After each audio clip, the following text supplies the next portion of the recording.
Hello everyone, this is Jotto, and welcome to my Spellsword Midrange deck tech. Now, this is the deck that I've managed to get into top 200 legend. Not currently there right now, because I lost a few games. But yeah, I did get it to top 200. I think the deck can do better than that. I'm still making a lot of mistakes right now. But overall, I really do like how the deck is playing out, so I thought I'd cover it.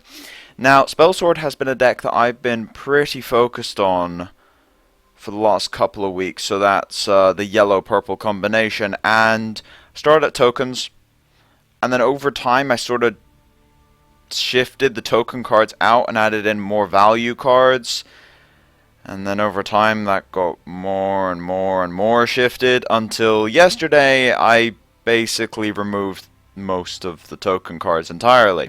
So now I'm just running a more mid-range deck that relies on individual power, which is something that purple especially has a ton of, and then you can use divine fervor as well to win the longer grindy games.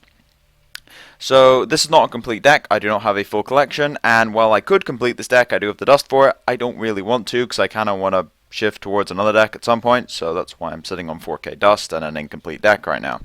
So I'm going to talk a little bit about some of the cards that I still think need to be tested in this archetype after the deck tech, and then also I'll talk about a few of the more budget options to replace some of the epics, and I think there's only one legendary in the list currently. But anyway, so first things first, we've got 12 2-drops, no 1-drops, but we do have the 12 2-drops. Now, before we get on to them, 1-drops have a bit of an awkwardness to them, and the reason for it is because when you go second, you have 3 flask activations.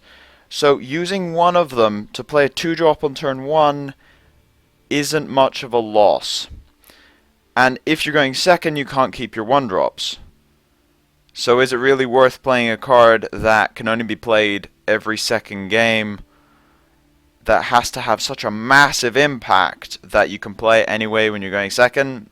There really aren't any. There's Descendant of Alakosh, I guess, but there's nothing crazy. It's not like you've got Listener where you can just play him at any point and he's crazy. So yeah, there really isn't anything, so no 1-drops in the deck. So first things first, we've got the Brahma Profiteer. Now the Profiteer looks a little innocuous. He's a 3/2 for 2, and whenever you summon another creature you gain 1 health. This guy basically looks like he's a 3/2 with no ability. However, the plus health does actually come up.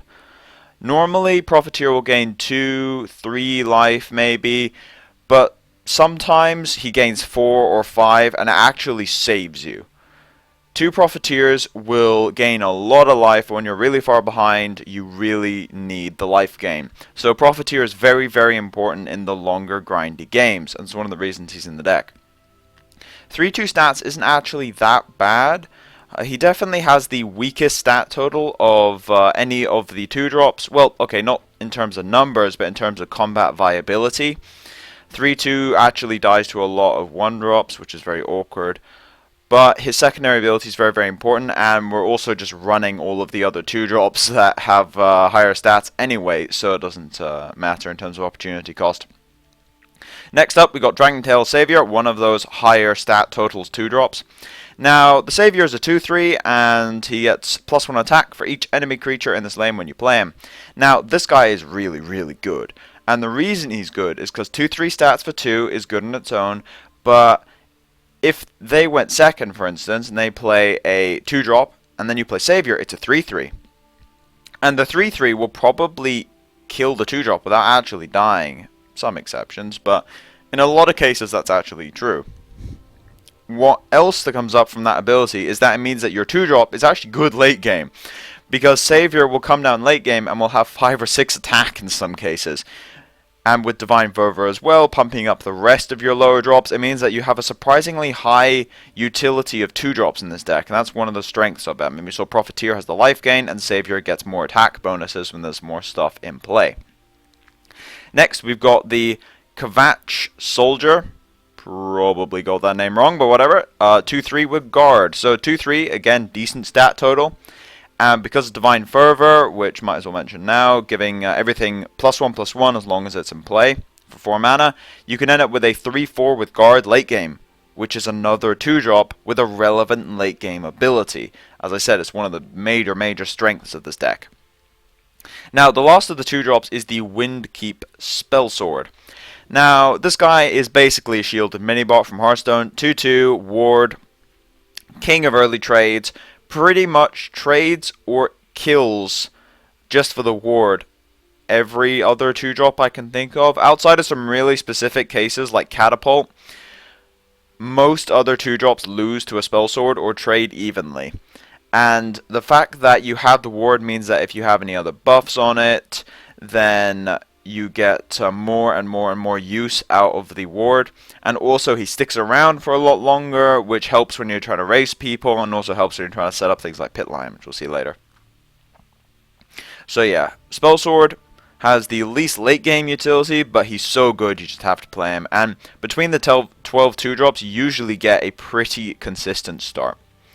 So now on to the 3-drops. Now this is an interesting set because we have in total 14 3-drops. However, 2 of them cost 3 mana but aren't really 3-drops in terms of Pit Lion, and Eastmarch Crusader is not really a turn 3 play. So what you're left with is 9 proper 3-drops, and we'll start with those. So start with the Haunted Spirit. Now Haunted Spirit is a 3/3 with Last Gasp, and it will give +3/+3 to a random friendly creature. Now just from a stat total perspective, that's ridiculous. That's 6/6 stats. Granted, half of it's random and your opponent can control it a little bit, but 6/6 stats for 3 is just crazy good. Now Haunted Spirit does have one problem with it, which is if you don't have a 2-drop and you play Spirit and then they just Crushing Blow it or something, and yeah, 3/3 is not a high front stat total, so it just dies in a lot of cases. However, if you have anything else in play, well, they're not going to kill the Haunting Spirit, are they? So they kill the other creature, and then you play another creature, and now they're in this like weird loop where they have to kill 2 creatures in a turn at once, or the Haunting Spirit's going to make one of your creatures massive. So Haunting Spirit is really dangerous. I mean, even if we think about it from like best case scenario for your opponent, the smallest creature in the entire deck is a 2/2. There's a couple 2/2s around, but anyway, the smallest creatures in the deck are 2/2s, and this is without fervor even being in play. So if Haunting Spirit's trigger hits a 2/2, you end up with a 5/5. 5/5s can require hard removal sometimes. So yeah, Haunting Spirit is a crazy good card. Now we get onto 2 cards that are pretty damn similar, if I'm honest. We'll start with the bigger one, shall we? Young Mammoth, 4/4 with Breakthrough for 3. Yeah, Mammoth has astonishing stat total for its mana cost. I did mention this earlier, where purple kind of gives a massive amount of punch per card, and between Haunting Spirit and Mammoth is just crazy. So Mammoth has 8 stats for 3 cost. Now, the Breakthrough is an interesting thing because it's both an upside and a downside. And in fact, in a lot of cases, it's actually a downside. And just kind of explain why. So, it's an upside in the fact that it means you can take trades and also deal damage to your opponent. It's a downside in the fact that when you're behind and you don't want to give them runes, which happens a lot actually, you just don't want to give them cards. You can't really do that with Mammoth, because if it overkills something, it does breakthrough damage to the face, which means that you'll give them cards, which makes Mammoth's effect actually a drawback in some cases. And that is something you really do have to watch out for. But in general, 3 mana 4/4 is just crazy in terms of stat total, and the breakthrough does allow you to stay ahead on life, which is actually very important for Golden Saint, which we'll get to later. Now, the other one for the solid 3-drops is Imperial Legionnaire. Just a vanilla 3/4. Now, compared to the Mammoth, this looks terrible. However, Mammoth is an exceptionally powerful 3-drop, and I'm already playing 3 of them, so I figured, why not play 6? Yeah, Legionnaire is replacing a couple of the other 3-drops that people tend to play. I'm not playing the Ally anymore, because the color distribution is just messed up, and there aren't that many tokens in the deck, so its effect is much weaker. And the other thing that people are really trying out is the Morthal Executioner, which gets attack whenever you destroy a rune, which is incredible for snowballing. Not so good when you're just trading creatures. Imperial Legionnaire, however, may do a little less damage when you're going aggressive, But let's just say a 3/4 is a pain in the neck to deal with. I mean, we already saw with Mammoth, 4 HP is huge on a 3-drop. And Imperial Legionnaire and Mammoth both dodge Crushing Blow, which is a really big deal, actually. And the other thing they do is they take out all of the allies for free if they don't get their trigger. And they trade with all of the allies. Well, Mammoth trades with all the allies if they do get the trigger. The only one Legionnaire is a bit weak to is the green ally, pretty much. So, yeah, Legionnaire is quite solid. Not as good as Mammoth, but you can only run 3 Mammoth, so thought might as well run 6. But yeah, the card is quite underestimated in my opinion, and big vanilla stat totals are always a little bit awkward to handle. So those are the 9 solid 3-drops. Now if we go on to the sort of 3 cost, but not really 3-drop cards, starting with East March. Now, East March Crusader is a 4/2, and if you've destroyed a rune, when you summon him, you get to draw a card. Now, this is basically what allows you to generate velocity later on in the game, where you can start adding threats to the board without losing card advantage, which is actually a very big deal, because this deck does not have any card draw. However, it's not a 3-drop. You don't play it on turn 3. Okay, sometimes you do, but it's very rare. You don't play it on turn 3 if you can avoid it, and you only really want to play this when you can draw cards with it, because otherwise a 3-mana 4/2 is terrible.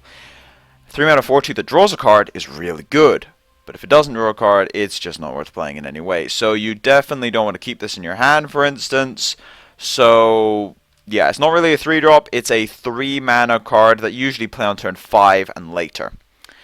Pit Lion is the other sort of 3-drop that isn't really one in the deck. Now it's a 3-mana 5/5, and you can't play it unless there's a friendly creature in each lane. What this means is you need 2 other creatures in play to even play the Pit Lion, which never happens on turn 3. I don't think I've played a single turn 3 Pit Lion, and I can't even see it happening with this deck. I mean, you can kind of do it with the tokens ones, because you've got a lot of other ways of getting stuff in both lanes for very, very cheap. But in general, yeah, probably not happening. I mean, I think the only way of reliably doing it is probably Scouting Patrol, but this deck just doesn't play Scouting Patrol because I don't think it has enough impact. So Lion is basically a 5-drop or a 6-drop where you play 2 3s in one turn. And is it awkward? Yes. So why am I playing it? Because 5/5 for 3 mana is a ridiculous punch. It's absolutely insane. I mean, I talked a little bit about this earlier where I said that often you have to use hard removal on 5/5s. Yep, that is definitely the case. And if you have Divine Fervor in play, it becomes a 6/6, which is a massive threat. I mean, you can't take hits from a 6/6. It will just whittle you away incredibly fast. So Pit Lion is basically a 3-mana cost beater that's more of a mid-game, late-game card, but it offers you a lot of impact for a small amount of mana, which is the reason why you play it. Now, we'll keep going on with the creatures here. So we've got a couple 4-drops. We've got the Hive Defender. Hive Defender is a card that was vastly underestimated for a very, very long time, and now people are starting to play it. 3/6 for 4 with Guard. Very, very strong. I mean, 3/5 with Guard would be a little weak, but would still be reasonable, and it'd be the kind of card we say, oh, that's decent in Arena. But 3/6 gets to the point where it's actually constructed worthy. Getting past 3/6 is very, very hard, because 3 attack deals with the vast majority of 3-drops outside of, well, some of the ones I'm actually playing in this deck, funnily enough. And at 4/7 with Divine Fervor late game, that basically brick walls everything. It's kind of ridiculous how much value a Hive Defender will get, and just how hard they are to break through. And the 4-mana cost means that you can play 2 of them at once later on, and the card is just very, very solid. It's not very flashy, but you don't need to be flashy to win games. Now, the other 4-drop creature is Preserver of the Root. Now, Preserver of the Root is basically another guard in a 4-drop, although this is more of a late-game card that happens to also cost 4 mana. So it's a 4/4, but if you have 7 or more max Magicka, then it gains +2/+2 and Guard, becoming a 4-mana 6/6 with Guard. Now, this kind of harkens back to Pit Lion, where Pit Lion costs 3 mana, but isn't really a 3-drop, it's just so you get a lot of extra punch out of your mana late game. Preserver's similar. You have 7 maximum mana, but you can spend 4 of it on a 6/6, and then you can spend 3 on, say, a 4/4. And then suddenly you've just added a ton of stats into play just for 7 mana. And that's why the sort of buffs later on in the game are really, really important, and it offers you a lot of late game punch where you probably shouldn't be getting it. So yeah, that's one of the main things that makes this deck powerful. Now, rounding out the creatures, we've got Huskarl. Now, Huskarl is one of those cards that looks a little weak in terms of stat totals. I mean, it's a 5 mana 4/4 kind of with guard, but then you can give the +2/+2 to whatever other creature you want. However, the main reason this card is powerful is Prophecy. Having Prophecy on something that can give guard to whatever you want is incredibly powerful. Extremely, extremely powerful. Now, I think running 3 might be a little bit sketchy, but I could definitely see it. But 2 of them, and they definitely do pull their own weight. They get a little awkward in multiples when they're in hand. You really want to be getting these with Prophecy if you can. But whenever you do, you get a 5 mana effect for, well, it's really more of a 4 mana effect, but you get it for free off Prophecy, and if you have Divine Fervor in play, it becomes a more respectable card. So in most of your games, it's actually going to be pulling its own weight even when you have to play it manually. Now, the last 3 creatures in the deck are sort of your late game grindy cards. So you've got Shadowfarum Priest, 5 mana 4/4, and you can silence another creature or destroy an enemy support. Now, this allows you to deal with some of the really, really big stuff that you just normally can't, like Nahaglyph, which we're also playing, and Iron Atronach, and things like that, the stuff you just can't target with removal normally. And it also lets you kill supports, which is huge, because it means you deal with Divine Fervors and the, is it House of Thieves, the one that gives Pilfer? That can be a little awkward sometimes, so it just has random bonuses there, and just having a silence can be really, really nice when you are up against something that gains bonuses. Say, Crystal Tower, if it gets up to 6/6 or something, you can silence it, it's all the way down to 2/2. Having 2 silences in the deck is really, really nice. Again, 3 though is a little awkward because they do sit around a little bit. 5 mana 4/4 is not fantastic. Golden Saint. Now, Golden Saint is basically the if you're winning, it wins instantly card. So Golden Saint 6 mana 4/4 guard, but if you have more health than your opponent, it summons another one in the other lane. So it results in a 8/8 stat total for 6 mana. That can become 10/10 with Fervor in play. So if you're ahead on life, this is where having Breakthrough on Mammoth actually turns out to be an upside in a lot of cases. If you're ahead on life, you instantly win the game. Only problem with Golden Saint is when you're behind is a little awkward, but this deck is very, very good at getting ahead on life by turn 6, and it'll usually be behind on life maybe turn 2 or turn 3, but because your mid-game cards just hit harder, then you can actually make up the life total. And this deck also has a lot of other defensive options, so when you're behind, you're not relying on Golden Saint as a mediocre taunt. Now, the last creature in the deck is Nahaglyph. Now, Nahaglyph is the big 7 mana 7/7 guard that they can't target with removal. Outside of Leaf Lurker. Yeah, and also Snake.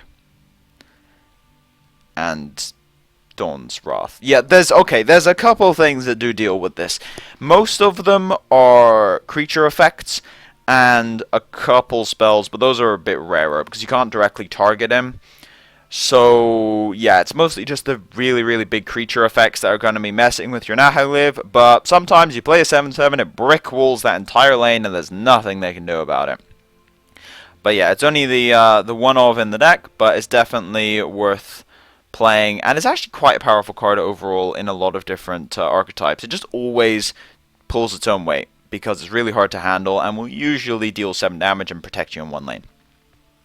So that's it with the spells. Now that's it with the creatures. Let's go on to the spells. Now, the most important spell in the entire deck is Divine Fervor, which I guess is technically a support. Now, I talked about this a little bit earlier, but 4 mana, all your creatures get +1/+1. It looks expensive, but once it's in play, it makes all of your other creatures ridiculous, and sometimes you can play Divine Fervor and then get a bunch of free attacks that you shouldn't have got, and then suddenly the tempo loss is gone. One of these feels unfair. 2 is basically unbeatable if you actually had the time to get 2 into play. Now, what I like about playing this deck is, unlike with a token deck, you're not relying on fervor as much, because you have a lot of individual power in your cards just on their own. What does that mean? It means that if you're playing against, say, a scout deck with Shadow Fen Priest, you don't automatically lose the game. It also means that if you don't draw Divine Fervor, you actually still win a lot of your games. Whereas with tokens, good luck. It was really tricky, and they had to play Warcry, which, again, didn't always work. So, yeah, not drawing Divine Fervor when you're playing the tokens is bad. Whereas in this deck, it's not as bad because your individual early game and even your mid-game stuff just has higher overall stat totals, which means you can still fight 1-for-1. Now, on to the removal. Now, we've got two main removal spells in the deck. We've got Piercing Javelin, which is the all reliable, and then we've got Edict. Now, Piercing Javelin costs more, and it can only destroy a creature for 5 mana. However, it has Prophecy, and is possibly the single most unfair Prophecy card in the entire game. Yeah, getting Javelin off Prophecy is ridiculous, because it will often kill a 5 mana creature and result in a 10 mana tempo swing, which is just crazy good. And if you get one Javelin off of Prophecy, you might have just won the game if you were already ahead, and if you were racing and you get Javelin, the game's over. If you were behind and you get Javelin, you're back in the game. It's actually that powerful of Prophecy, and it's one of the reasons why you just run a 3, even though 5 mana for a removal spell is a lot. But when it comes down to it, getting Prophecy off this is so impacting that you really do need to run the full 3. 5 mana for removal is quite a lot though, so it does get a little awkward sometimes, but you need your removal. Now, the better removal spell, in terms of if it's in your hand, is Edict. Now, Edict is one of the rewards for playing Spellsword, where it's the 2-color requirement. 4 mana, you get to destroy a creature or a support. So you destroy supports as well, leaving you with 4 ways of destroying supports in this deck, which is actually really, really high when it comes down to it. And 4 mana removal is a lot less taxing on your mana than Javelin is. However, not having Prophecy really does shift it back in Javelin's favor, which is why there's only 2 Edict in the deck and 3 Javelin. So that's removal done with. Now, as for the last spell in the deck, unless I've missed something. Nope, last card in the deck. Midnight Sweep. Now, I skimmed over this earlier, but Midnight Sweep is 4 mana, Prophecy, and you get 2 2/2s with guard in each, well, you get 1 in each lane, basically, so you get 2. Now, this card is one of those cards that looks a little, like, sketchy. It's like, is it really that good? Like, it's 4/4 stats with guard for 4 mana. That's kind of okay. However, 2 things really do upgrade this. The first one is Divine Fervor, making them into a 6/6 stat total, which is actually just crazy good. And having Prophecy on this will mess with your opponent's attacks like no other. Putting them in both lanes means that your opponent has to play in such a way that they attack with everything in one lane first. But then they can't do that sometimes. If they got their big creatures split up, they need to attack with both big creatures first to play around Javelin, and then their small creatures get eaten or just brickwalled by the Midnight Sweep. And then they have to play around Huskarl as well, and it results in you having 8 different prophecies that shut down attacks, which is just crazy good, and is one of the reasons why it's very hard to race a Spellsword deck. The other reason is Bromo Profiteer gaining incremental life, but racing Spellsword decks is tough. Having 8 prophecies that hinder attacks is pretty impacting when it comes down to races. So anyway, that's the entire deck as it stands. Now, the deck does work pretty well, but I'll just go over a couple cards that I still kind of want to test in future, although I will say that I'm not convinced about some of them. Now, first one's Descendant. Descendant of Alakosh is 1 mana 1/1 Pilfer, and it gets +1/+1 a random keyword. Now, I am slightly conflicted on this. Now, I do want to test it, but I don't want to craft them because I'm not convinced. So, yeah, but the card is very, very powerful if it gets going. The problem is that if you're going second, it's a bit awkward to play 1-drops. And also, if you top deck at late game, it's completely useless. So, I have no idea. If you're on the aggressive and you play it turn 1, it's incredible.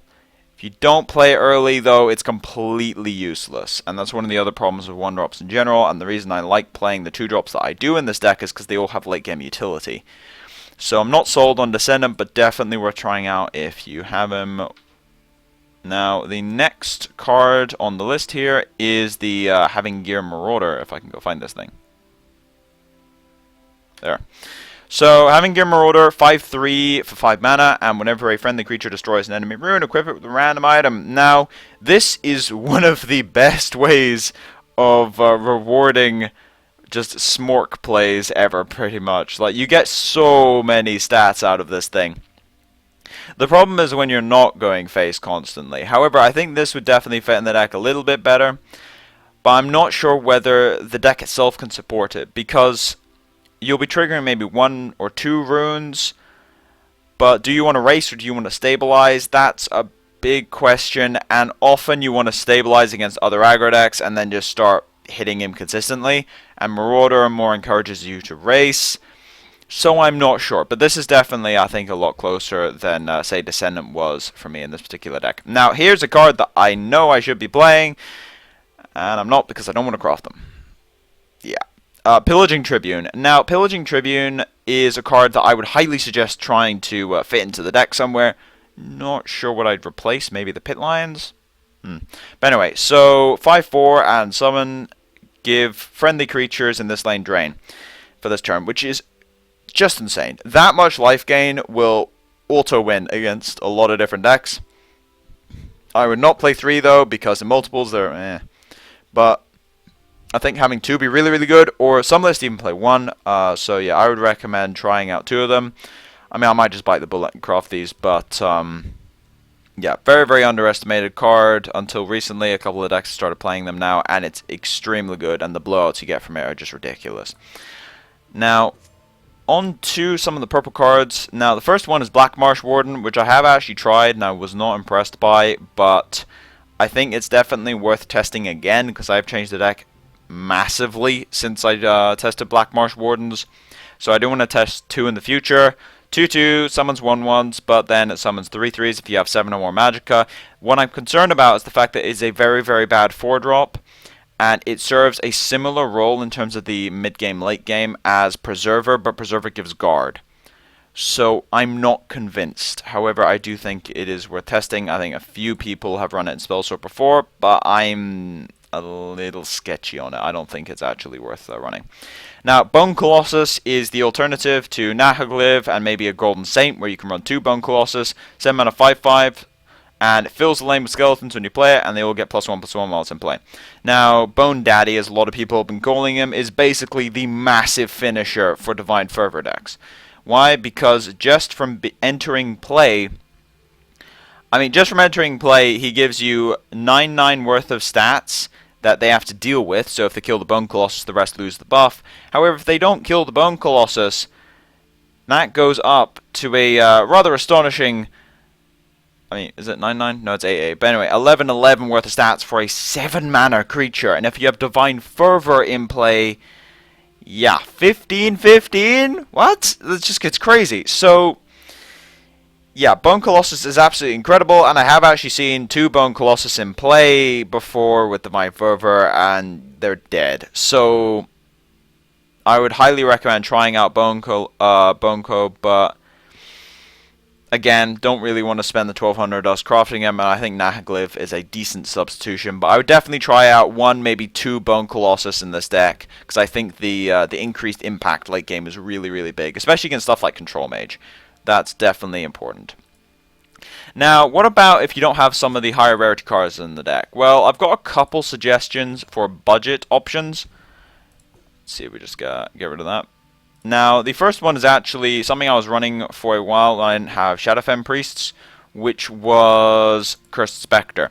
Now, Cursed Spectre is significantly weaker. It's a 2/2 for 4, has Prophecy, and summons Silence. However, it actually does pull its weight in the more budget list. Having the Silences can be really, really important to deal with guards for lethals and things like that. It's common, so you'll probably have a couple of them anyway. And overall, having the extra prophecies is not bad either. So, Cursed Spectre, definitely worth looking at. The other 4-drop that's worth looking at is the Stone-Tooth Scrapper. Yes, I've got the alt arts. But yeah, Stone-Tooth Scrapper, 4 mana 4/5. Again, don't underestimate vanilla creatures. They can provide an absolute beating. So, maybe try those out. We've got the Necromancers. Now, Necromancer is actually a card that might be worth playing in the deck, period. I haven't really tested it. I've got mixed reviews from it from other people saying, well, it's good. No, it's not. And I'm like, okay. So I'll come around to testing this thing eventually. My only concern is getting ahead on life by turn 5 might be a little bit harder than getting ahead on life by turn 6 with this particular deck. But if you have a couple Necromancers lying around, I'd definitely try them out. Now, the last suggestion I've got is actually a neutral card that quite a few people run, Crushing Blow. Now, Crushing Blow is one of those cards that is never really bad, and it can always go face, which actually does win you a lot of games. And it's just solid removal. Now, this is something I'd probably replace Edict with if you don't have it, because Edict is an epic, which can be a little bit problematic, but you really do want the 2 Edicts. But Crushing Blow is not that bad. Alright. 30-minute deck tech. It's a long one.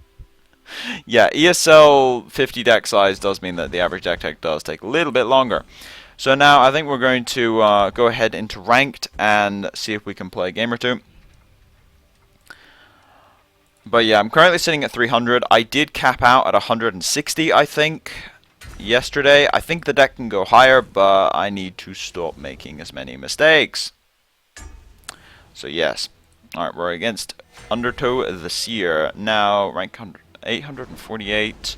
Probably Control Mage, so we're going to keep the 2. I could keep Fervor, but I'm not convinced. I think I really need a 3-drop here.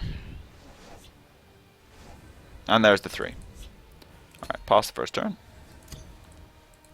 Now, the going first, going second thing's a bit confusing. The going first, you don't have any turn 1 plays.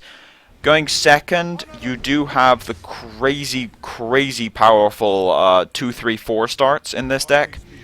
Where, because you have 3 flasks, you can go 2-3-4, and then you're basically going second for the rest of the game at that point, but you're going first for the first 3 turns. And going 2-3-4 in this deck is really strong, because your 2-3-4s can involve, you know, 3-4s and 4-4s and Divine Fervors, and it just gets nuts. Now, we have a little bit of a problem here, because I do not have a Mammoth. And he's going to break a rune here. We'll be able to silence it in a bit. I'm actually surprised he bolted that, if I'm honest. And there's the Midnight Sweep. We can silence that in a few turns, maybe. Alright, so we're going to attack face. And then after that, we've got a couple options. I don't really want to go Profiteer because I can go for a 5 mana play next turn. I think I want to go Haunted Spirit with Legionnaire. They both survive the attack from the Executioner after a silence, but Haunted Spirit provides a little bit more board presence in this case. But yeah, keep in mind, whenever you see Legionnaire, it's not a case of I'm replacing something better with it. It's more of a case of I'm playing them in addition. So yeah, there's the 5-5. 5-5 is actually really awkward for him to deal with. Ashlander. Okay, so I've got a couple options here. I think what I'm probably going to do is silence the 3-3, because that's going to be really awkward to handle. Kill them all. Confound you. Kill them all. Alright, make sure I attack in the right order there. So yeah, we're just going to play the Shadowfen, and I'll silence the 3-3. I could silence the Executioner, that becomes a 2-1 in that case. However, if he has, say, 2 spells, he actually kills it for free, so I really don't want that to happen. I'd rather him trade with the Executioner, because then I'm ahead on life for next turn, which is a really big deal.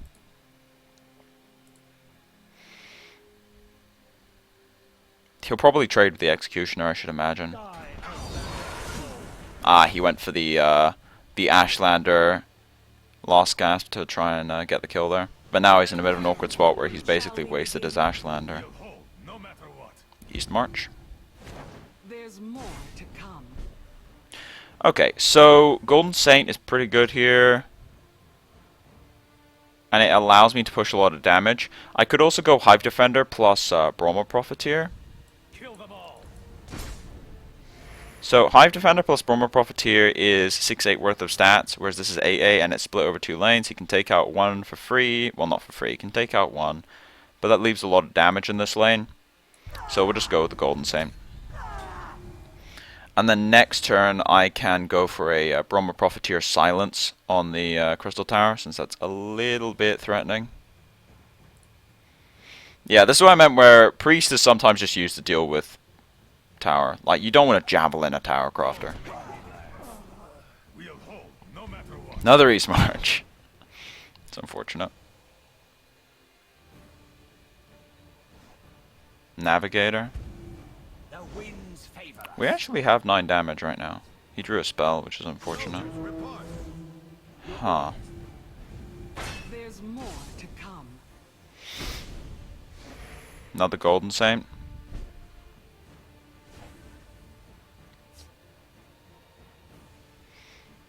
Alright, let's see if I can,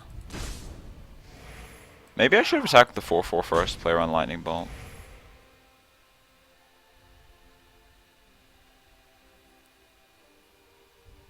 I'm not in any danger of getting killed, am I? I don't think so. So we'll just try and secure lethal. Like, he can take the kill and then bolt me. Nah, I'm fine. Bolt Crushing Blow on me is like 7 damage. Plus 10. 13, 14, 15. Yeah, it's not enough. Attack, attack. Ice Storm?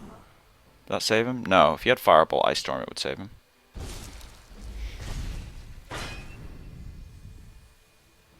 I don't think there's a play that kills me here.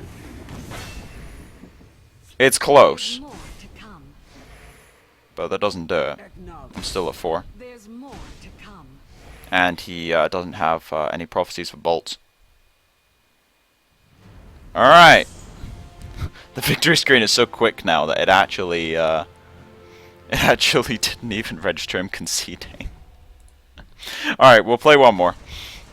You notice they actually updated the menus in the background, which makes it a lot faster, which I am very, very pleased about, because if any of you guys remember my ESL review, I said the one problem I had with the game was the menu speed being ridiculously slow, and it's actually a lot faster now. It is still a little slow in places, like the shop, but the places that you use frequently, not so much. Now we're going second here, send back the 2 high drops.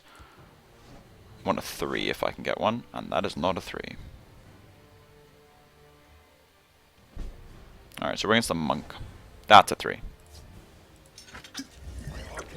Now, against green decks, this is actually a really, really good 2-drop start, because it beats the Fighter's Guild Recruit.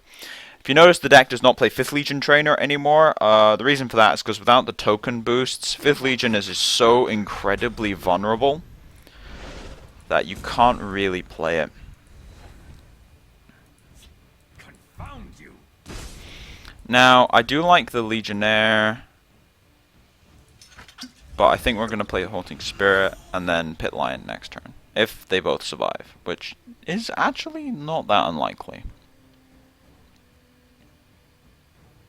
Appreciate the golden Murkwater Witch, by the way. The question is, will he go face or will he start trading? He's starting to trade, which I'm completely okay with. Alright, so we're just going to play the Pit Lion and then get ahead on life, which is really relevant against green decks, especially because they want to be ahead on life by turn 5 for Soul Rush Marshal. Is it Soul Rush Marshal? Or is it no, it's Marshal Warden, isn't it, or something? I'm still getting used to the names. I'm learning some of them, but not all of them yet. Werebat pretty much shuts down my aspirations of being ahead in life here. Or not, actually. So we can just hit him for 8. Yeah, that triggered a prophecy. Kind of expected. Javelin. Sure. Now we can play the Hive Defender, opposite the Werebat, and then play Golden Saint. Yeah, the green decks have a few more prophecies than they used to, because they're all playing Werebats now, and they're also playing Cut Purses. So between that and the standard prophecy set, they actually have like 12 different prophecies now, I think. They've got Werebat, or this deck has Werebat, Javelin, probably Cut Purse, maybe some others, but those are the 3 major ones. Interesting. Renegade.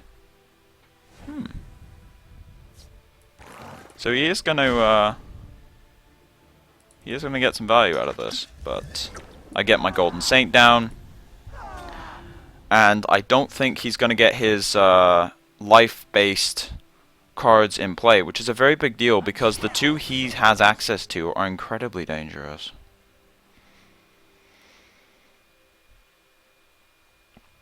I would have really liked a Javelin for this, but I don't think I can pass on the Golden Saint even if I do have a Javelin.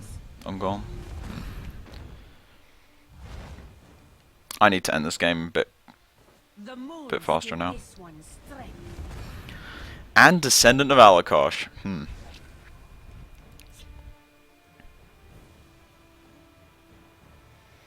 Okay, I think we're setting up Midnight Sweep here because I need to stop this from getting out of hand. I want to take a bit more control of the field lane though, so let's make sure we do these attacks in the correct order. I live to serve.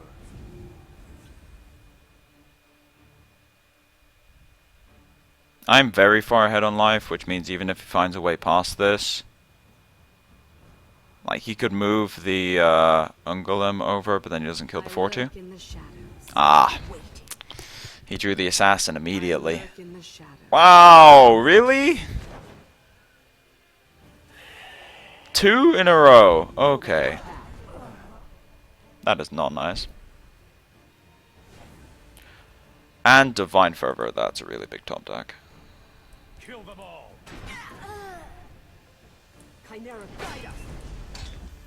Okay, so we'll attack in this order. Play around some Javelins. Play the Legionnaire and pass. Now, he is at 11, but he does have Werebat in play, which will gain him a lot of life. He'll probably take the double trade here. Yeah. Now, if he doesn't have anything and he just trades the Werebat, then I'm in very, very good shape here. The only problem I have right now is I'm very far behind on cards. Yeah, I need to get the hit in. Another Golden Saint, and I get a free kill over here unless he does something. And he did do something. Alright, so take the kill there. Now, I could go Soldier as well in this lane, but I think what I do is just go for the Profiteer and the Golden Saint. There's a plan. There's always a plan. That puts me back up to 25, and the Golden Saints are both increased in stats, which means he needs to do something to deal with both of them. I'm building up in this lane because I need to deal with this bat. That bat can cause some serious problems.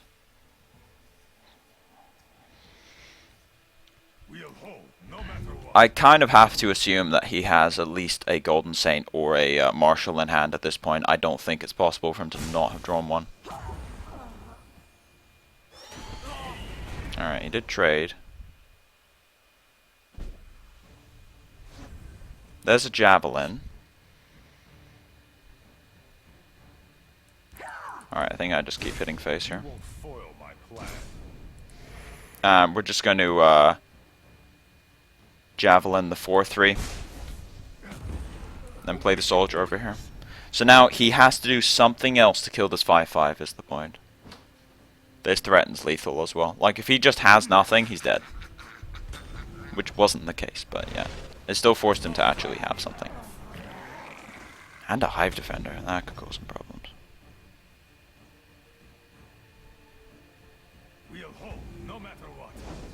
He's winning a card advantage right now, which is a little concerning. And there's the Nahaglyph. Alright. So we're going to attack like this, so the Hive Defender and the 3-1 might trade. And then we'll play the Nahaglyph over here. So now, if he has Leaf Lurker, he has to use it on this. Like, he can't use it on the 3-1 to clean up both lanes. He's already played 1, so it's highly unlikely he has 3. There's 2. Some of them don't even play 3, although I think it's probably a mistake to only play 2. Yeah, so I got the trade there. I'm still behind on cards. I do have Divine Fervor in play, which is making my individual card power higher. Yeah, there you go. He had the Golden Saint. You won't foil my plan. I'm actually just going to Javelin the Lethal Lurker. I'm threatening lethal, well, not next turn, but in the coming turns, so he has to keep dealing with this. And more importantly, he has to start racing me, which will give me some cards.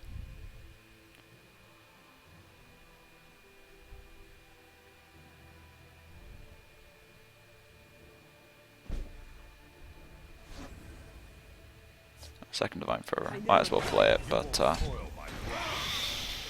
okay, so we stabilized on board. If I get any prophecies, I think the game's just over though, because each individual prophecy is so high power right now. 3, okay. Oh, we drew 3 Divine Fervors, guys. Oh god. That is not good. That is extremely good, alright. 4 4s, 5 5s. Yeah, I said earlier, Divine Fervor and multiples is just downright unfair. Javelin on a 4/4. Javelin on a 4/4 token. Third Divine Fervor, and then Preserver of the Root is a 9/9. So he's already played 2 Javelins. Has he played 3? He's already played 2 for sure. And he's already played 2 Leaf Lurkers, so he needs another way past this. He doesn't have it. Now, this allows him to attack twice, basically.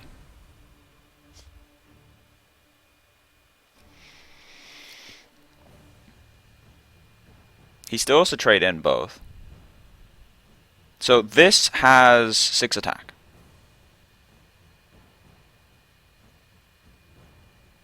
Kill them all. Alright. I need, like, this is extremely close. This has been a very, very good game. Very, very close game. Master of Thieves is a lethal threat. Absolutely lethal.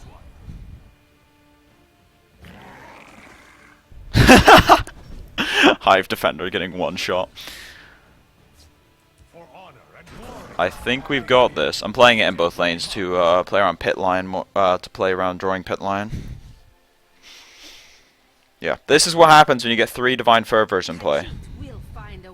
And there's a burglar. Alright.